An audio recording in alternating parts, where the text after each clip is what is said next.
हम class 10th geography को chapter wise cover कर रहे हैं।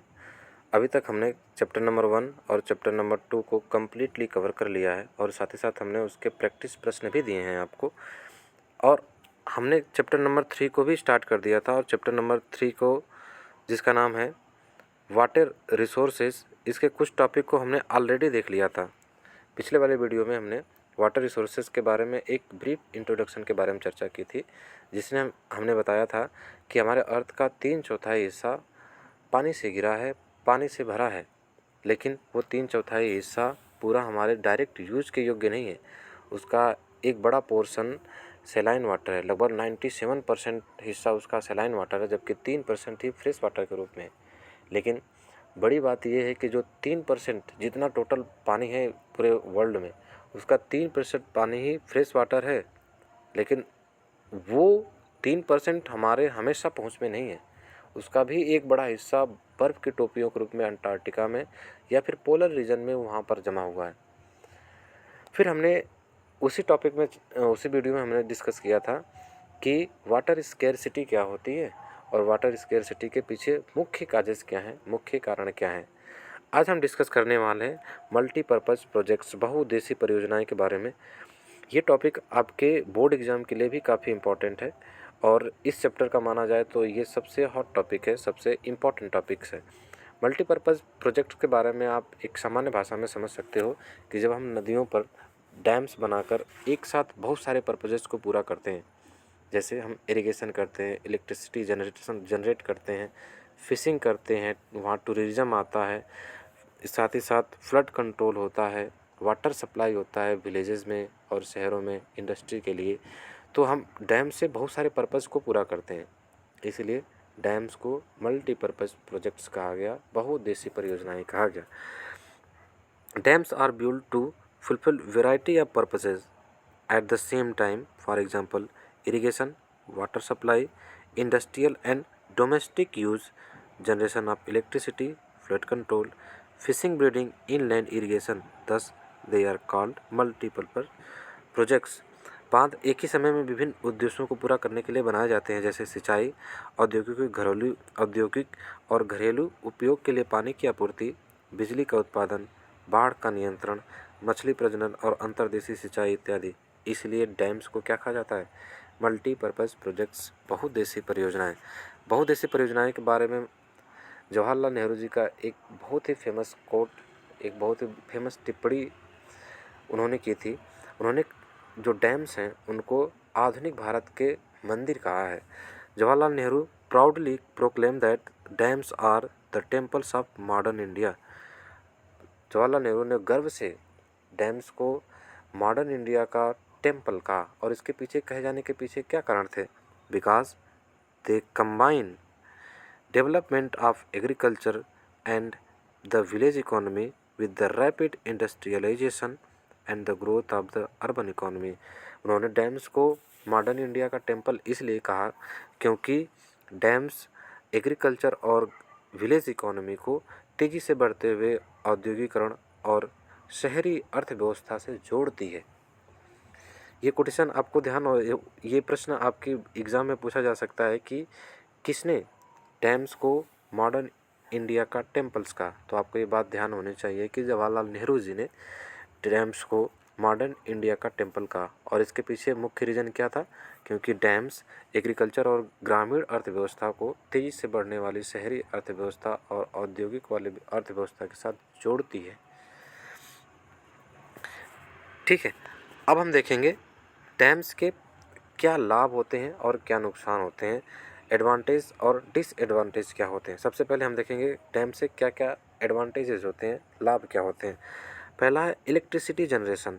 स्वाभाविक है, जब डैम बनाएंगे तो डैम के माध्यम से हम पानी को बड़ी मात्रा में कलेक्ट करते हैं और टरबाइन चलाकर बिजली बनाते हैं। तो पहला लाभ तो हो गया बिजली का उत्पादन। दूसरा इरिगेशन, डैम पर हम बहुत सारे पाइप को जोड़ करके ऐसे क्षेत्रों में भी पानी पहुंचाते हैं जो सूखे से प्रभावित हैं, तो हम उन क्षेत्रों में पानी पहुंचाते हैं, तो इरिगेशन की सुविधा भी इससे मजबूत होती है और एग्रीकल्चर भी हमारा बढ़ता है, कृषि में भी विस्तार हो देखा जाता है। तीसरा क्या है? डैम से वाटर सप्लाई होता है डोमेस्टिक और इंडस्ट्रियल यूज़ के लिए, मतलब घरेलू और औद्योगिक क्षेत्रों में वाटर सप्लाई भी किया जाता है डैम्स के माध्यम से। इसके अलावा फ्लड कंट्रोल भी किया जाता है डैम्स के माध्यम से। यदि जिन क्षेत्रों में बहुत ज़्यादा फ्लड आते हैं तो सरकार उन क्षेत्रों में डैम्स बना करके फ्लड को कंट्रोल करने का प्रयास करती है। तो ये भी हमारे बहुत बड़ा लाभ है। इसके साथ साथ मनोरंजन, वहाँ पर जब डैम्स बन जाता है तो रिजर्वायर का रूप ले लेता है और वहाँ पर बहुत सारे टूरिस्ट आते हैं, घूमने आते हैं, मनोरंजन करने लोग आते हैं, ये भी है।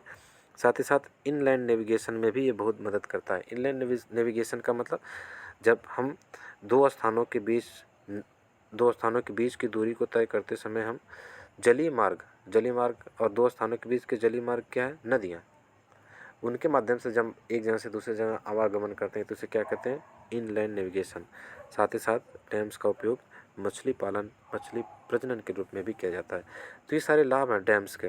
बिजली उत्पादन होता है, सिंचाई की व्यवस्था इससे सुलभ हो जाती है। साथ ही साथ घरेलू और शहरी साथ ही साथ औद्योगिक क्षेत्रों के लिए पानी की आपूर्ति आसान हो पाती है। इससे फ्लड नियंत्रण भी होता है, बाढ़ नियंत्रण में भी आसानी होती है, मनोरंजन होता है, अंतर्देशीय नेविगेशन, तो साथ ही साथ मछली प्रजनन में भी इसका उपयोग किया जाता है। ये सारे लाभ हैं।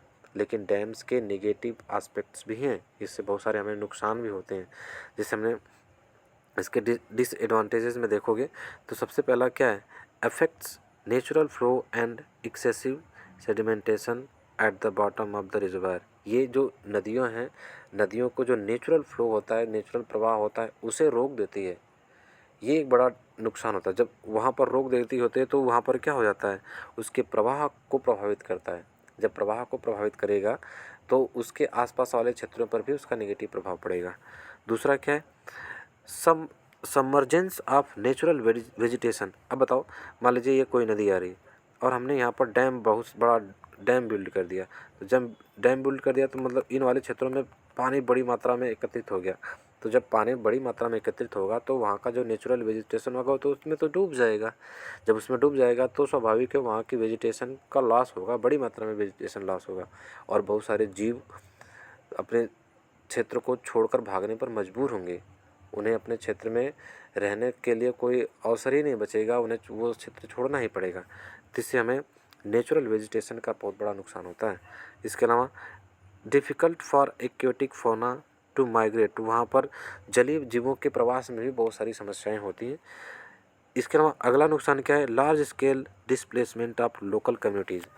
अब डैम्स बनाने से बहुत बड़ी मात्रा में लोगों को अपने घर को, वहाँ जो उन क्षेत्रों में रहने वाले लोग थे, जब डैम नहीं बना था तो उन क्षेत्रों में लोग आसानी से रहते थे। लेकिन जब नदियों पर हम डैम बना दिए तो नदियों का पानी तो एक बड़ा क्षेत्रफल में एकत्रित हो गया, कलेक्ट हो गया। तो उन क्षेत्रों में भी अब पानी जाने लगा जो नदियों के प्रवाह से दूर थे। तो अब उन क्षेत्रों में रहने वाले ग्रामीण लोगों को, लोकल कम्युनिटी को उन क्षेत्रों को छोड़ना पड़ जाता है। ये भी एक बड़ी समस्या है। अब बताइए, जो उन क्षेत्रों में रहता है सबको अपने घर से प्रेम होता है, सब अपना घर, कहीं भी हो, कितना भी बुरा जगह हो, लेकिन सबको अपने घर जाने की इच्छा होती है। और डैम्स बनाने से बहुत सारे लोकल कम्युनिटी को अपना होमलैंड, अपनी मातृभूमि को छोड़ने पर मजबूर होना पड़ता है। इसके अलावा अगला इसका डिसएडवांटेज है, induced earthquake caused waterborne disease and pests. यहाँ पर हमने डैम बना दिया और डैम के माध्यम से बहुत सारा पानी कलेक्ट कर दिया। तो डैम्स बनाने के कारण, बहुत सारा पानी कलेक्ट होने के कारण इससे भूकंप भी आने की संभावना बढ़ जाती है। साथ ही साथ बहुत सारे जल जनित बीमारियाँ और कीटों के कारण वहाँ पर लोगों को बहुत सारी बीमारियाँ होना शुरू हो जाती हैं। जब डैम बनेगा तो बहुत सारा पानी वहाँ रुकेगा, बहुत सारे बैक्टीरियाज, फंगस वहाँ जन्म लेंगे और लोगों को बीमार भी करेंगे। तो इससे बीमारियाँ भी फैलती हैं। साथ ही साथ अगला इसका डिसएडवांटेज है, inter state water dispute. Dam से राज्यों के बीच में बहुत सारे डिस्प्यूट शुरू हो जाते हैं। कैसे? जैसे मान लीजिए एक राज्य यहाँ पर उत्तर प्रदेश है और एक राज्य यहाँ मध्य प्रदेश है, दोनों राज्य हैं और इन दोनों राज्यों के बीच में कोई नदी बह रही है। अब इन नदी के बीच मान लीजिए यहाँ पर कोई हमने एक डैम बना दिया, तो डैम को लेकर इन दोनों राज्यों में ये तनाव हो जाता है कि डैम से जो प्रॉफिट होते हैं उसका शेयरिंग क्या होगा। एक राज्य कहेगा कि जो डैम आप बनाए इससे पानी तो हमारे राज्य से आ रहा है, दूसरा राज्य कहेगा तो डैम्स तो हमारे स्टेट में बना है, तो ये दो राज्यों के बीच कन्फ्लिक्ट पैदा कर देता है। तो ये सारे डिसएडवांटेज रहे। ठीक है, मतलब आज के टॉपिक में हमने डिस्कस किया कि मल्टीपर्पज़ प्रोजेक्ट्स क्या होते हैं, बहुउद्देशीय परियोजनाएं क्या होती हैं। तो हमने शॉर्ट फॉर्म में आपको बताया था, बहुत ही संक्षिप्त में हमने आपको बताया था कि जब नदियों पर डैम्स बनाकर एक साथ मल्टीपल प्रोजेक्ट्स या मल्टीपल पर्पसेस को पूरा किया जाता है, जैसे इरिगेशन, साथ साथ फिशिंग, नेविगेशन, इसके अलावा वाटर सप्लाई, इलेक्ट्रिसिटी जनरेशन, बहुत सारे पर्पसेस को पूरा किया जाता है।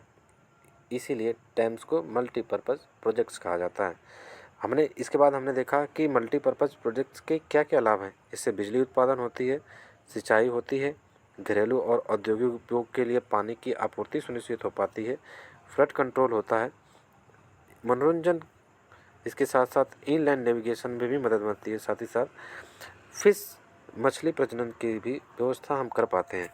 लेकिन इसके डिसएडवांटेज भी हैं। इससे जो रिवर का नेचुरल फ्लो होता है वो प्रभावित होता है, साथ ही साथ बहुत भारी मात्रा में वहाँ की बायोडाइवर्सिटी का डिक्लाइन होता है, वहाँ की नेचुरल वाइल्ड लाइफ और वहाँ के फॉरेस्ट सबमर्ज हो जाते हैं। बहुत सारे जीवों को अपना प्रवास, उस क्षेत्र को छोड़कर प्रवास करना होता है। अगला इसका नुकसान होता है कि बड़ी मात्रा में वहाँ के लोकल कम्युनिटीज़ को अपना घर बार छोड़कर, उस क्षेत्र को छोड़कर दूसरी जगह जाना पड़ता है। इसके अलावा इससे भूकंप की संभावना बढ़ जाती है, साथ ही साथ पानी से होने वाली बहुत सारी बीमारियों की संभावना भी बढ़ जाती है, बीमारियां होने लगती हैं। और अंतिम हमने इसका डिसएडवांटेज देखा था कि मल्टीपर्पज़ प्रोजेक्ट के कारण ही कई राज्यों में कई बार बहुत सारे प्रॉफिट को लेकर, बहुत सारे उसके प्रॉफिट के शेयरिंग को लेकर विवाद हो जाता है, उनमें कन्फ्लिक्ट हो जाता है। आज के लिए हम इतना ही टॉपिक कवर करेंगे। नेक्स्ट वीडियो में हम इस पूरे चैप्टर को, जो भी बचे हुए टॉपिक है उसे कवर कर लेंगे और इस तरह से चैप्टर हमारा समाप्त हो जाएगा। तब तक के लिए आप रिवाइज करते रहिए और बार बार इससे संबंधित प्रश्नों का भी प्रयास करते रहिएगा। ठीक है, धन्यवाद।